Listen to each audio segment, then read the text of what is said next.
So I think that it's like a nice segue when we talk about the waiting room mentality of the holidays. And we've definitely touched on it a lot. And I bring this up quite a bit with my clients who are in their 20s and 30s. Yeah. Is that there's so often we are in this waiting room of life where we're anticipating the next chapter, whether it's another degree, whether it's a major life milestone like an engagement, a marriage, a child, whatever that means. And a lot of the times the holidays can make being in this waiting room very uncomfortable. But I also think it's ironic because we're in the waiting room of our life more than we're actually experiencing these events.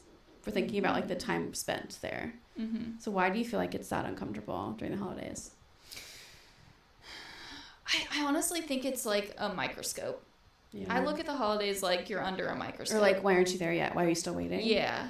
Whereas like in everyday life, we're not having those conversations like that. I don't even think about those things. No, we're just like vibing with our day. Yeah, like if I think about the two of us in our respective waiting rooms, I don't think about yours like ever. No, I'm more like, yo, what you got today? Like, how's the day going? How's it going? How was your workout this morning? How are the dogs? That kind of thing.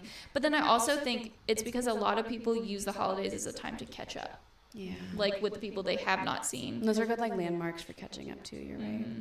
Of like, you haven't seen your 10th cousin since last Christmas. So like last transition zone. And like they follow you probably on social media. So they're looking and they're waiting. I know that it's funny. I had this conversation with my school counselor who I used to work with in the school system. And there's like teachers asking her all the time like, oh, you know, when are we going to see that ring for Caroline? I remember her talking about that boy and like all of those things. And it's because they don't have a direct line to me. Yeah. And so she's the only person that communicates with me on a regular from there. So they all go to her.